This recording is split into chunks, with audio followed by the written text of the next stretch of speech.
Bonjour à tous, merci de votre présence en cette heure matinale. On démarre le Salon Rent. On a le privilège de démarrer le premier atelier du Salon Rent pour échanger avec vous sur les stratégies sur le marché du neuf, de l'immobilier neuf, qui est un marché qui traverse, voilà, on en parlera ce matin avec Henri Delacoste qui va se présenter dans 30 secondes. On a voulu faire intervenir un de nos partenaires privilégiés pour pouvoir avoir un échange sur voilà, revenir sur 2023, échanger sur les perspectives 2024 et puis vous donner quelques clés de lecture sur comment on peut aider la profession à passer cette période un peu compliquée. Donc voilà, moi je m'appelle Franck Le Tendre, j'ai en charge les opérations commerciales chez Aviv. C'est une équipe de 450 personnes à peu près qui sont en contact avec nos clients pour les aider au quotidien dans l'utilisation de nos solutions et de répondre à leurs enjeux business évidemment. Et Henri? Bonjour à tous, Henri Delacoste, donc je suis le directeur commercial de MDH Promotion. Voilà, une structure qui a une trentaine d'années d'existence et donc voilà, on travaille effectivement beaucoup avec SeLoger et on va vous parler ce matin des enjeux actuels et puis de la stratégie sur demain.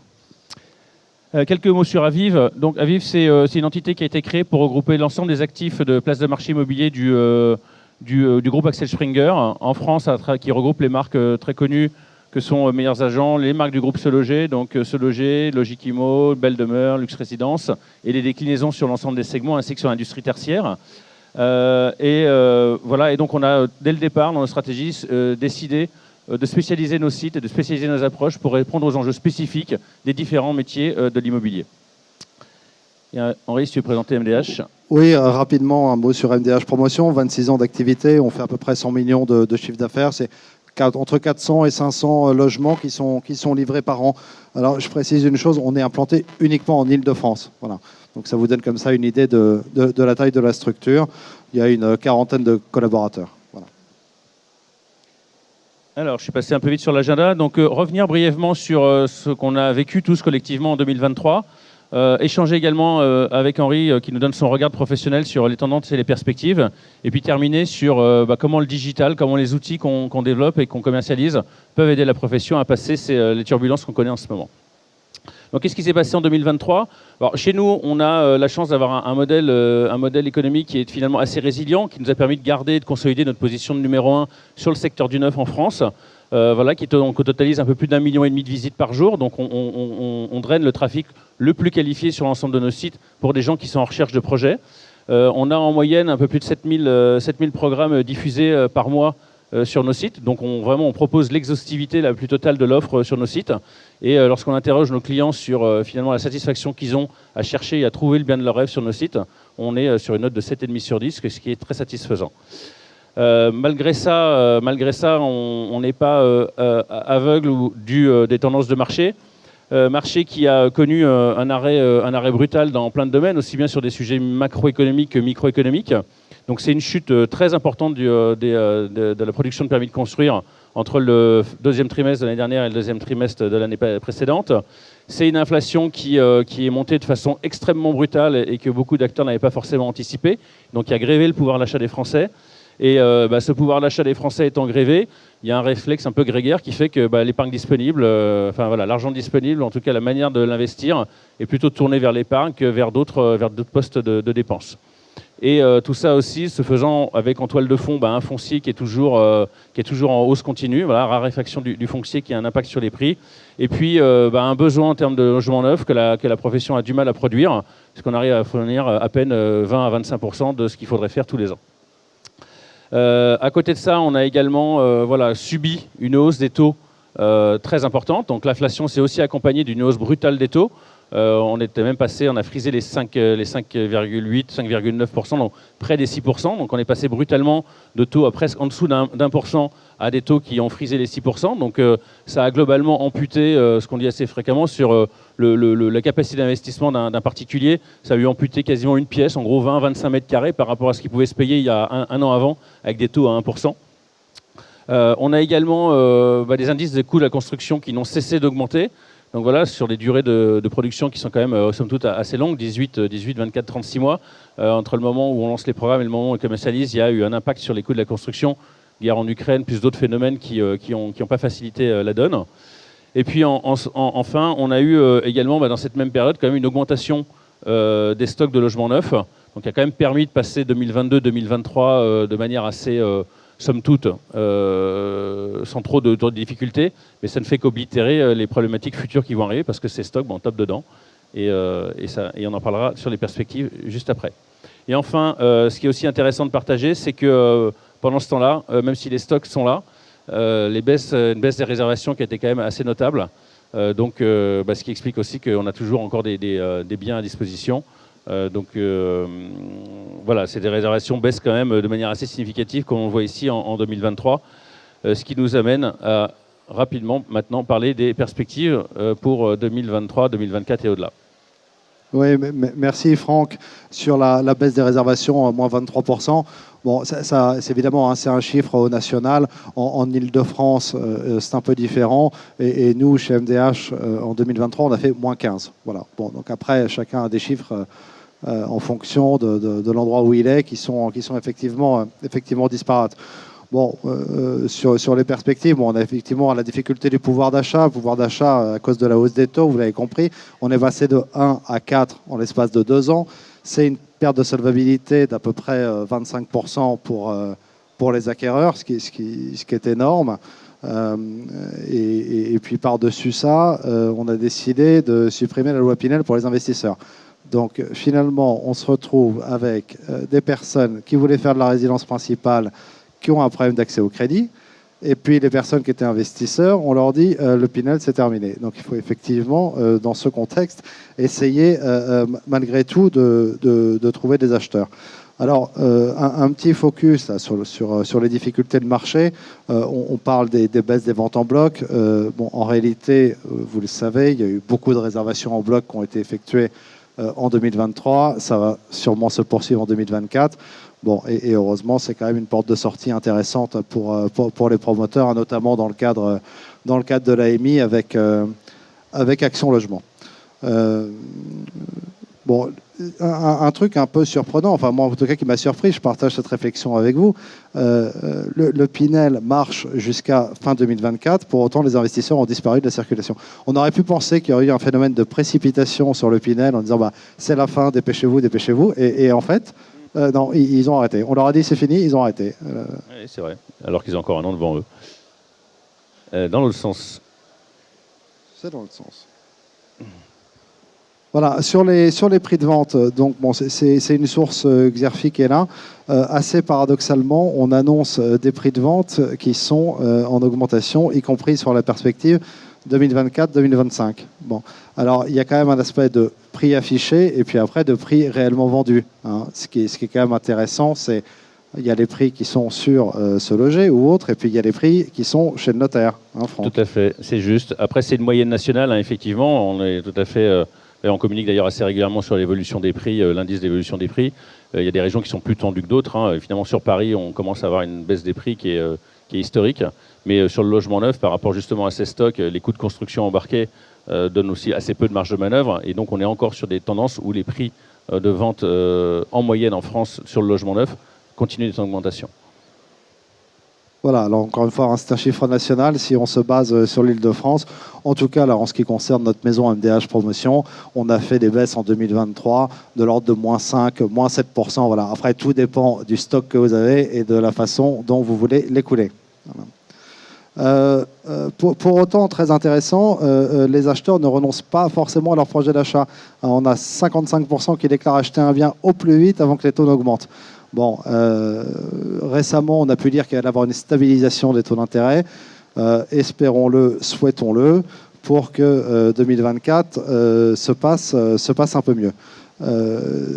Sur les chiffres des réservations, hein, moins 23% sur 2023, bon, c'est quand même assez... On annonce quand même déjà une reprise sur 2024 et encore plus sur 2025. Donc, tous les espoirs sont permis. Quelques pistes de réflexion et puis essayer d'avoir, je dirais, quelques enjeux positifs. Le Pinel, c'est terminé, on va pas revenir là-dessus, mais je voudrais quand même vous parler du PTZ, le PTZ 2024, qui est quand même une bonne nouvelle, hein, qui sera applicable dès le 1er janvier.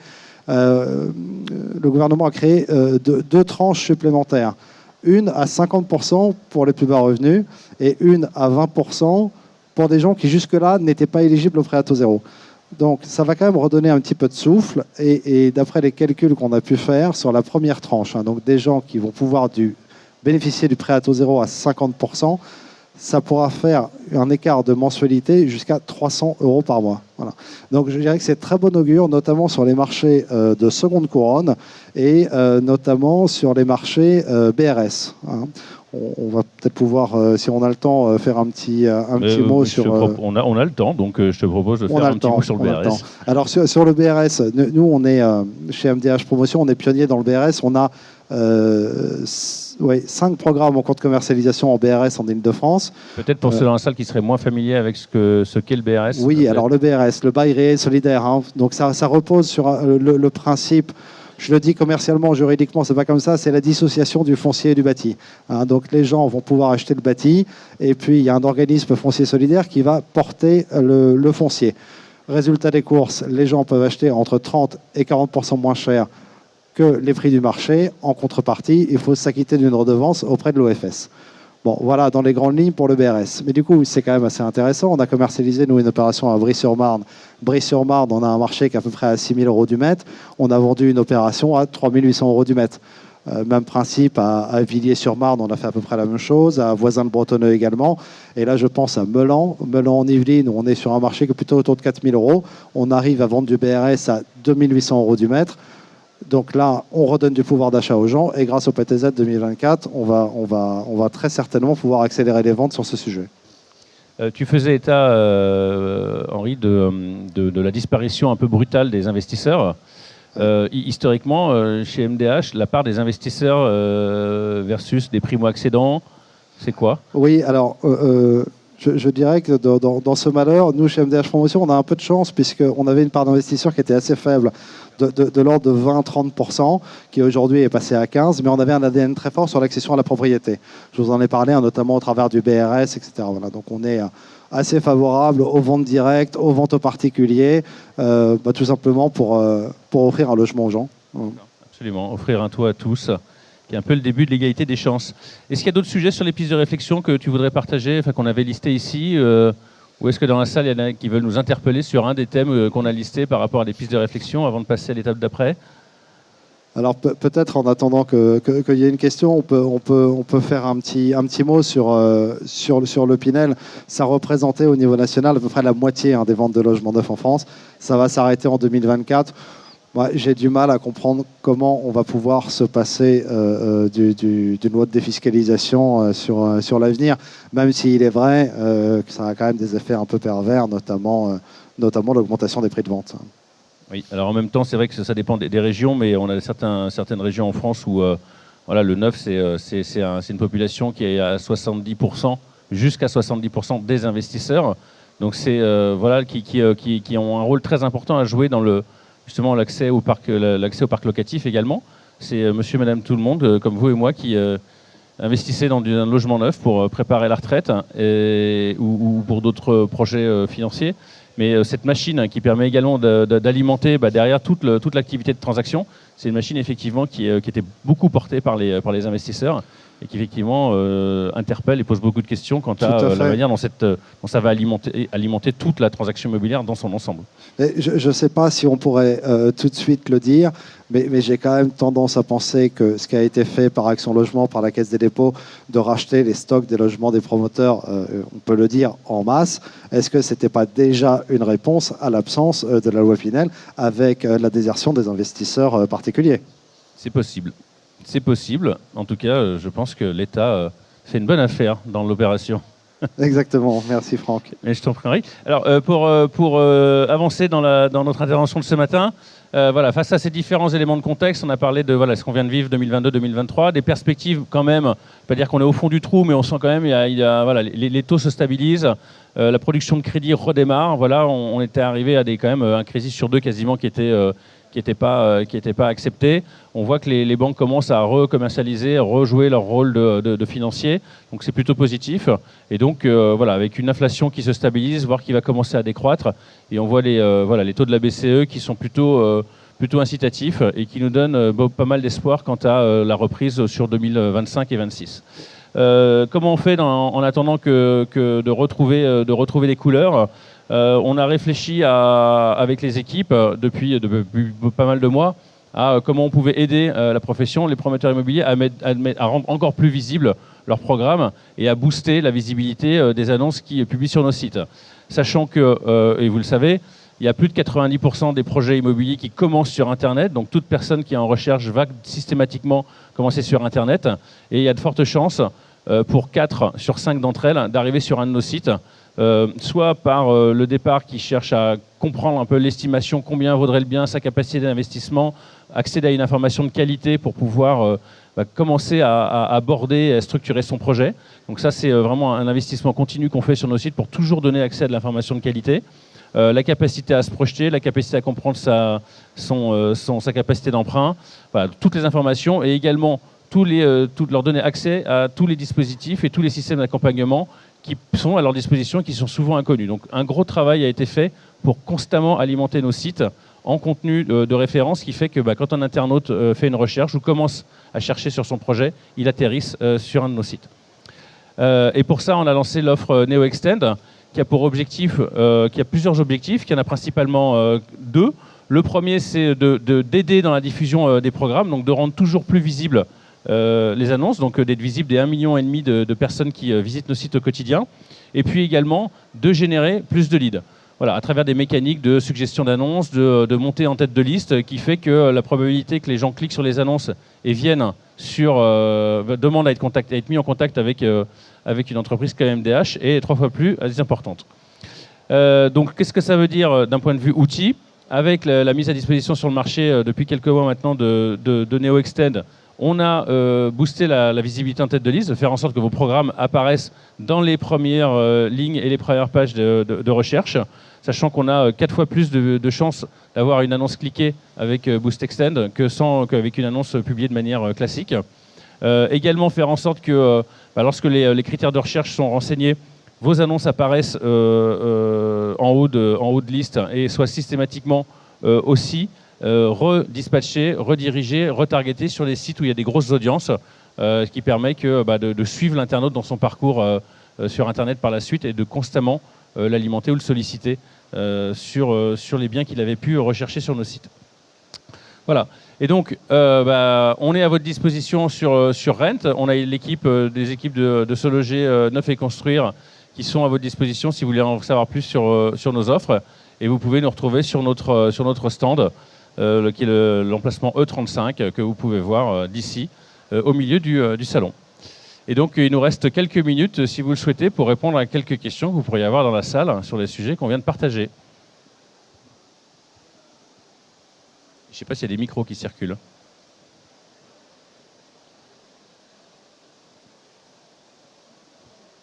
On a un auditoire qui est très sage. C'est le matin. Ah, voilà, une question. Merci. Bonjour. Bonjour. Vous avez évoqué tout à l'heure la projection d'augmentation des prix sur 2024-2025. Ma première question de savoir, c'est quels sont les drivers de ces augmentations, les clés, et comment ça se fait que les prix continuent à augmenter malgré une augmentation de stock? Alors, c'est des sources Xerfi qu'on utilise, qui sont la principale source d'alimentation de nos équipes data et recherche. Ça s'explique en grande partie par le fait que les coûts engagés dans la construction des programmes disponibles étaient des coûts quand même qui étaient assez élevés, et donc les marges de manœuvre pour que ces prix baissent au niveau des promoteurs sont assez faibles. Donc en fait, c'est plutôt la traînée LIR, pour ceux qui font de la navigation, l'IR du navire en fait, qui fait que les prix continuent d'augmenter, mais qui devraient se stabiliser passer cette période. Oui, Franck, effectivement, je pense qu'il y a un peu d'inertie dans cette source et dans ce graphique. Mais ce que je vous disais tout à l'heure, c'est qu'il y a des prix qui sont affichés, il y a des prix qui sont annoncés, et puis il y a les prix de vente réels. Et ça, il faut regarder les sources notaires, c'est quand même ça qui nous donne les vraies indications sur le marché. Et de toute façon, sur 2023, en tout cas en ce qui concerne le marché francilien, on a constaté dans le neuf une baisse des prix. Après, il y a une très forte demande. Voilà, encore une fois, la production de logements reste inférieure à la demande. Et donc, tant que la demande est supérieure à l'offre, mécaniquement, les prix continuent d'augmenter. Voilà, il faudrait qu'on soit à entre 400 et 500 000 logements neufs par an. On l'a montré péniblement à 100 000, aux alentours des 100 000, entre 80 et 120 000. Ouais. Et donc ça a un impact inévitable sur les prix. Je crois que la stabilisation des taux est quand même une très bonne nouvelle, parce que c'est ça qui redonne de l'air au marché, c'est ça qui le stabilise, et c'est ça qui permet d'éviter les fluctuations de prix trop importantes. Quand on annonce tous les 2 mois que les taux vont augmenter 0,25% de points de base et compagnie, et que le mois d'après c'est pareil, etc., les gens, ils n'ont pas envie d'acheter, ils se disent j'attends que ça baisse parce que ça va baisser. Quand on retrouve un peu d'air avec un nouveau prêt à taux zéro, et que ce qu'on a pu lire ces derniers jours, c'est que maintenant les taux sont stables, les gens peuvent enfin se projeter. Alors après, on sort d'une période, 2023 était une période qui a été marquée par une perte de repères à beaucoup de niveaux. Beaucoup d'investisseurs ont cru, ou en tout cas ont pensé que l'immobilier était un produit spéculatif, ce qu'il n'est pas et ce qu'il n'a jamais été. Logiquement, un investissement dans l'immobilier, c'est un investissement sur une période de temps à 2 chiffres, 10 ans, 12 ans, 15 ans, 20 ans. Or, les conditions qu'on venait de traverser depuis quelques années avec l'argent quasiment gratuit et des projets qui étaient financés à 100, 105, 110, 120%, ont fait qu'on pouvait rentabiliser son bien en 2, 3, 4 ans. Donc c'était devenu un produit extrêmement spéculatif. Tant mieux d'une certaine manière pour la profession dans son ensemble sur ces dernières années. Mais en fait, c'est quand même quelque chose, on revient à quelque chose un peu plus normal. Et il faut que ces repères se restabilisent. Il faut que les particuliers, notamment les investisseurs ou les primo-accédants, se disent effectivement, je vais acheter là. Je ne vais pas changer dans 2 ans, parce qu'avant on était dans un système où on pouvait quasiment changer de logement tous les 2-3 ans. Maintenant on est plutôt sur une période de 7 à 12 ans. Voilà, donc on revient sur des sujets, sur des repères peut-être un peu plus normaux. C'est pour ça qu'on est quand même assez confiant, parce que 2023 c'était la perte de ces repères, mais 24-25, on va revenir sur un marché où l'offre et la demande vont pouvoir un peu mieux se retrouver, un peu mieux se parler. Et puis le dernier élément, c'est que même si les taux sont élevés, je vois dans la salle des gens qui ont des cheveux à peu près aussi gris que les miens. On a emprunté déjà à 5, 6, 8%. Il n'y a encore pas si longtemps que ça. Ça peut voire plus. Oui, nos parents, dans les années 70, c'était plutôt 14 ou 15%. Mais l'inflation était au moins au même niveau. Donc voilà, c'est pas non plus... il y a une perte de repères. C'est vrai que passer de 1 à 5, c'est brutal. Pour autant, emprunter à 5%, les taux, ça se renégocie. Si ça rebaisse, c'est ce qui est quand même plutôt ce qu'on voit sur les radars. On ne viendra pas à 1, mais on pourra revenir sur une période de 5, 6, 7 ans aux alentours des 3% probablement. On pourra renégocier des taux qu'on a signés à 5, à 3, et ça redonnera du pouvoir d'achat aux investisseurs. Oui, tout à fait, Franck. Et puis, il faut quand même rajouter, alors, vous allez penser que je suis obsédé par le prêt à taux zéro 2024, mais quand on a des taux qui sont importants, l'intérêt du PTZ est encore plus important et complètement décuplé. Quand vous avez des taux qui sont pas loin de 0, qui sont autour de 1, il est évident qu'un PTZ rajouté à ça n'a pas tellement d'impact. Voilà. Est-ce qu'on a d'autres questions dans la salle? Oui. Bonjour. Que pensez-vous du fait que le PTZ a été modifié et que l'offre de logement sera réduite? On vous entend pas très bien, je suis désolé. Que pensez-vous du fait que le PTZ a été modifié et que l'offre de logement risque d'être réduite avec les PC qui ont été bloqués et qu'on va vers un système qui sera moins et moins d'investissement et qu'on aura moins et moins d'achats? Tu as la question? Ouais. En fait, il y a le micro est probablement pas aussi fort que le nôtre. Désolé. Je suis désolé, on n'a pas très bien entendu votre question. J'ai entendu. En tout cas, vous parliez du PTZ, ça j'ai compris. Ouais, PTZ, l'offre de logement qui sera réduite et les investissements qui seront aussi réduits. Et donc, on aura moins d'offres sur le marché à terme en 2024-2025. Ah oui, effectivement. On est passé rapidement là-dessus. C'est la question de l'offre. Alors là, elle augmente parce que les transactions diminuent. Monsieur a l'air de croire au marché de 2024 et je l'en remercie parce que ça veut dire qu'on va faire plein de ventes et les opérations qui aujourd'hui sortent pas pour les raisons économiques que l'on connaît, quid du stock sur 2025? Je pense que la question elle est plus pour toi que pour moi, non? Je sais pas que je veux pas y répondre, mais... Non, mais alors, c'est un vrai sujet. Je pense que tant que les prix des fonciers n'auront pas baissé, et là, il y a quand même un peu d'inertie, on aura un petit peu de mal à proposer une offre qui soit suffisante pour les besoins des franciliens et puis même sur tout le territoire. Alors moi, c'est pas trop ma partie, mais les développeurs chez nous, qui sont une petite dizaine, Ils ont des tas de dossiers qu'ils regardent tous les jours. Hein. C'est pas le foncier qui manque, c'est de faire tourner les opérations qui est compliqué. Donc ça, il va falloir que les propriétaires se disent les marchés ont baissé. Ce qu'on me proposait comme prix hier, c'est pas le prix de demain. Et donc ça, il y a de l'inertie. Donc on devrait, moi je pense, se retrouver effectivement un déficit de stock sur 2025-2026. Il nous reste probablement du temps pour une question.